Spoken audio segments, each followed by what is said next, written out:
हवेचा दाब वाढल्यामुळे राज्यात मान्सूननं विश्रांती घेतल्याचं दिसतंय। बुधवारपर्यंत त्यांना निम्मा महाराष्ट्र व्यापलेला होता, मात्र मराठवाडा आणि विदर्भात प्रवेश करताच त्याचा जोर काहीसा मंदावला। राज्यात 6 जूनपर्यंत मोठ्या पावसाचा अंदाज नसल्याचं हवामान खात्यानं म्हटलेलं आहे। जोरदार पावसामुळे बीडमध्ये बिंदुसरा नदी दुथडी भरून वाहू लागली आहे। बीड शहराजवळील बिंदुसरा प्रकल्प पूर्ण क्षमतेनं भरला। रात्री झालेल्या जोरदार पावसामुळे बिंदुसरा नदीच्या पाणी पातळीमध्ये मोठी वाढ झाली आहे आणि प्रशासनानं नागरिकांना सतर्क राहण्याचा इशारा सुद्धा दिलेला आहे। जालन्यामध्ये वादळी वाऱ्यासह मुसळधार पाऊस कोसळतोय। या पावसामुळे शेती पिकांचं नुकसान होण्याची शक्यता असताना शेतकरी सध्या चिंतेमध्ये पडले आहेत। सातारा जिल्ह्यामध्ये मे महिन्यात झालेल्या मान्सूनपूर्व पावसानं पूर्वीचे रेकॉर्ड तोडले आहेत। महाबळेश्वरपेक्षा सुद्धा दुष्काळी फलटण तालुक्यात सर्वाधिक 365.2 मिलीमीटर पावसाची नोंद झाली आहे। महाबळेश्वरमध्ये 291.2 मिलीमीटर तर कोरेगाव तालुक्यात 329.7 मिलीमीटर पाऊस झाला। 9 दिवसातील ही आकडेवारी समोर आली आहे। जालना शहरामध्ये काल झालेल्या जोरदार पावसामुळे रस्ते जलमय झाले। या दरम्यान रस्त्यांवर पाणी साचल्यानं वाहन चालकांना वाहन चालवताना मोठी कसरत सुद्धा करावी लागते आणि त्यामुळे नागरिकांना मनस्ताप सहन करावा लागतोय। अमरावतीच्या तिवसा शहरात जोरदार पावसानं हजेरी लावली। यावर्षी विदर्भामध्ये मे महिन्याच्या दुसऱ्याच आठवड्यात मान्सूनपूर्व पाऊस बरसला, मात्र पश्चिम विदर्भामध्ये मान्सून लांबण्याची शक्यता असताना शेतकऱ्यांना सावधगिरी बाळगण्याच्या सूचनाही प्राप्त झाल्या। बीड जिल्ह्यामध्ये मान्सूनपूर्व पावसानं धुमाकूळ घातलाय। वडवणी, बीड, माजलगाव तालुक्यात पावसाचा जोर कायम दिसतोय आणि त्यामुळे वडवणी तालुक्यातील सुरडी थोड गावातील नदीला पूर आलाय। पुरामुळे 15 गावांचा संपर्क तुटलेला असून वाहतूक सुद्धा खोळंबलेली आहे।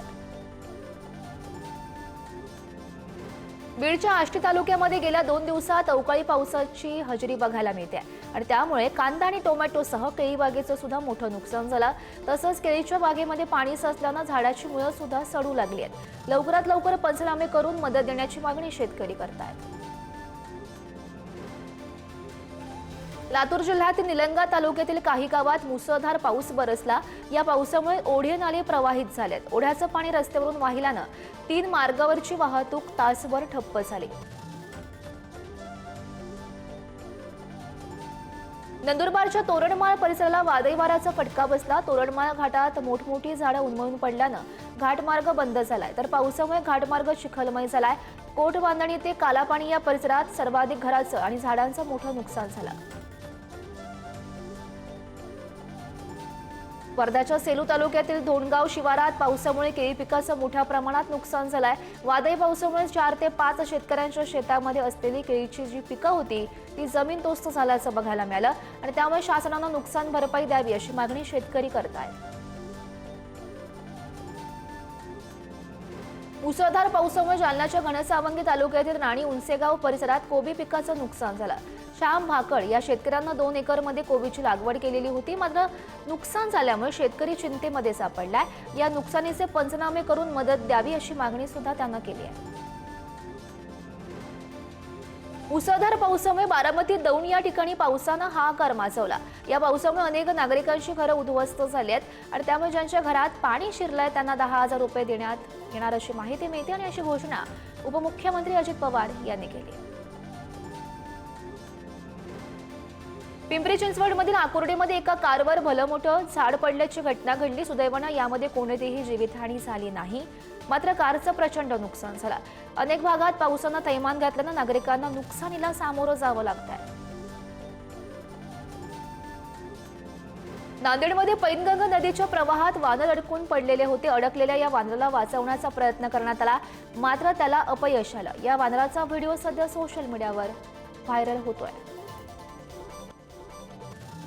नांदेडमध्ये पावसामुळे पैनगंगा नदी दुथडी भरून वाहू लागली, त्यामुळे इस्लामपूर जवळ असलेला सहस्रकुंड धबधबा प्रवाहित झालाय। मे महिन्यात धबधबा प्रवाहित होण्याची ही गेल्या अनेक वर्षातली पहिलीच वेळ। धबधबा पाहण्यासाठी पर्यटक गर्दी करतात। पावसाळा सुरू झाल्यानं बेळगाव महानगरपालिकेनं शहरात आवश्यक ती खबरदारीची पावलं उचललेली आहेत आणि या दरम्यान विजेच्या तारांना स्पर्श करणारी आणि धोकादायक असलेली झाडं सर्वेक्षण करण्याचे निर्देशही प्राप्त झालेत. त्यात ABC श्रेणी तयार करून कोणतीही हानी होण्यापूर्वीच जलद गतीने कारवाई करावी अशा सूचना महापौरांनी केलेल्या आहेत. सिंधुदुर्ग जिल्ह्यातील दरड प्रवण क्षेत्रामध्ये वाढ झाली आहे. दरड प्रवण क्षेत्रांची संख्या 20 वरून आता 63 वर येऊन पोहोचली आहे. जिओलॉजिकल सर्व्हे ऑफ इंडिया मार्फत सर्वेक्षण केलं गेलं आणि त्यामध्ये 43 ठिकाणांची भर पडली असल्याची माहिती मिळते. अवकाळी पावसामुळे बाळापूर तालुक्यात शेतकऱ्यांना मोठ्या प्रमाणात त्यांचं नुकसान झालं. ज्वारी पावसामुळे पूर्णपणे नष्ट झाली आहे. कृषी विभागानं अद्यापही शेतावर भेट दिली नसल्याचा आरोप शेतकऱ्यांनी केलाय. त्यामुळे नुकसान भरपाई देण्याची मागणी शेतकरी करतायत. जालन्याच्या दूधपुरी गावात वादळी वाऱ्यासह जोरदार पाऊस बरसला. त्यामुळे खरं तर झाडं वाकली आहेत. अनेक मोसंबीची झाडं जमीनदोस्त झाल्यानं शेतकऱ्याचं मोठं नुकसान झालं आणि त्यामुळे शेतकरी मोठ्या संकटामध्ये सापडला. बीड जिल्ह्यामध्ये जोरदार अवकाळी पावसामुळे नदी नाले ओढे ओसंडून वाहत आहेत. यातच बीड शहराला पाणी पुरवठा करणारे बिंदुसरा धरण पूर्ण क्षमतेनं भरलाय आणि त्यामुळे बीडकरांचा पाण्याचा प्रश्न मिटलाय. विशेषतः इतिहासात पहिल्यांदाच मे महिन्यात बिंदुसरा धरण एवढं तुडुंब भरलेलं दिसतंय. पनवेल शहराला पाणी पुरवठा करणारे देहरंग धरण जून महिना सुरू होण्याआधीच भरलाय. त्यामुळे पनवेल महानगरपालिकेनं पाणी कपात मागे घेतली आहे. धरणातील पाणी टंचाईमुळे मार्चमध्ये 1 दिवसाआड पाणी कपात लागू करण्यात आली होती. सोलापूरच्या गुळसगावमध्ये असलेला साठवण तलाव 75% भरलाय. इतिहासामध्ये पहिल्यांदाच मे महिन्यात एवढ्या प्रमाणात साठवण तलाव भरल्याची नोंद झाली आहे. त्यामुळे गावकरी तसंच शेतकऱ्यांनी समाधान व्यक्त केलं. पुण्याच्या आंबेगाव तालुक्यात मुसळधार पावसामुळे कांद्याचं मोठं नुकसान झालंय. साठवून ठेवलेला 125 पिशवी कांदा पावसानं भिजलाय. कांदा सडून खराब झाल्यानं शेतकऱ्यांना अश्रू अनावर झालेत. साताराच्या फलटण तालुक्यामध्ये वादळी वाऱ्यासह झालेल्या पावसामुळे मोठं नुकसान झाल्याची माहिती मिळते आहे. या दरम्यान 2 एकरमध्ये लावलेल्या केळी पिकांचं 12 लाखांपेक्षा अधिकचं नुकसान झालंय. शेतकऱ्यांच्या वतीनं प्रशासनाकडे त्वरित पाहणी करून आर्थिक मदत द्यावी अशी मागणी सरकारकडे केली गेली आहे. अकोला जिल्ह्यामध्ये 2 दिवस झालेल्या ढगफुटी सदृश्य पावसानं हाहाकार माजवलाय. पावसामुळे 3076 हेक्टरवरील पिकांना याचा फटका बसलाय. यात उन्हाळी पिकं तसंच फळबागांचं मोठ्या प्रमाणात नुकसान झालं तर 22 घरांचं सुद्धा नुकसान झालंय. बीडच्या पाटसरा गावात पावसामुळे तब्बल 40 टन केशर आंबा सडलाय. त्यामुळे मोठं त्याचं नुकसान झालं. मेहनत करून लावलेली आंबा बाग पावसामुळे उद्ध्वस्त झाल्यानं शेतकरी महिलांना अश्रू अनावर झाल्यात. पंचनामा करून नुकसान भरपाई द्यावी अशी मागणी महिला करतायत. लातूरच्या औसा तालुक्यातील काही भागात पावसाचा कोथिंबीर आणि ज्वारी पिकांना तडाखा बसलाय. हातातोंडाशी आलेला घास हिरावल्यानं शेतकरी हवालदिल झालाय आणि झालेला खर्चही निघणंही कठीण झाल्यानं शेतकरी चिंतेमध्ये पडल्यात. नागपूर जिल्ह्यातील नरखेड तालुक्याला वादळी वाऱ्यासह जोरदार पावसानं झोडपलं. पावसामुळे संत्रा तसंच मोसंबीच्या झाडांचं मोठ्या प्रमाणात नुकसान झालंय आणि त्यामुळे सरकारनं नुकसानीचे पंचनामे करून भरपाई द्यावी अशी मागणी शेतकरी करतात.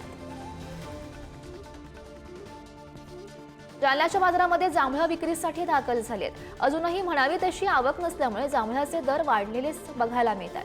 350 ते 400 रुपये प्रति किलो दरानं सध्या विक्री सुरू आहे. जांभळात अनेक औषधी गुणधर्म असल्यामुळे बाजारात त्याची चांगलीच मागणी वाढली आहे.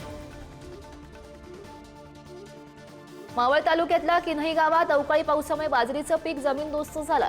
तालुक्यात पावसानं अक्षरशः थैमान घातलाय. अनेक शेतकरी या पावसामुळे हवालदिल झालाय. त्यामुळे काढलेल्या बाजरीचं मोठं नुकसानही झालं. परिणामी बळीराजा आर्थिक संकटामध्ये सापडला. नंदुरबार जिल्ह्यात पाऊस आणि वाऱ्यामुळे कैरीचं सुद्धा मोठं नुकसान झालंय. जिल्हा प्रशासनानं या नुकसानीचे तातडीने पंचनामे करून राज्य शासनाकडून मदत द्यावी अशी मागणी माजी मंत्री KC पाडवी यांनी केली आहे. मदत न मिळाल्यास तीव्र आंदोलन करू असा इशारा सुद्धा देण्यात आला आहे. गडचिरोलीच्या आरमोरी परिसरातील 8 गावातील भात पिकाला पावसाचा मोठा फटका बसला. आमदार रामदास मसराम यांनी नुकसानीची पाहणी केली. या दरम्यान शेतकऱ्यांनी आमदाराकडे शेती नुकसानीच्या अनेक समस्याही मांडल्या. मात्र अजूनही शेती नुकसानीच्या पंचनाम्याला काही सुरुवात झाली नाही. जालन्याच्या कडवंची परिसरात मुसळधार पावसामुळे द्राक्ष बागांचं मोठं नुकसान झालंय। आमदार अर्जुन खोतकर यांनी शेतकऱ्यांच्या बांधावर जाऊन द्राक्ष बाग नुकसानीची पाहणी केली आहे। या दरम्यान त्यांनी नुकसानग्रस्त शेतकऱ्यांशी संवाद साधून त्यांना धीर सुद्धा दिला। खरीप पेरणीच्या पार्श्वभूमीवर जालन्याच्या बाजारामध्ये शेतीच्या अवजारांची मागणी वाढली आहे। शेतीची अवजारं खरेदी करण्यासाठी शेतकऱ्यांची लगबग सुरू आहे। राज्यामध्ये मान्सून दाखल झाल्यामुळे शेतकऱ्यांची खरीप पेरणीसाठी सुद्धा लगबग बघायला मिळते।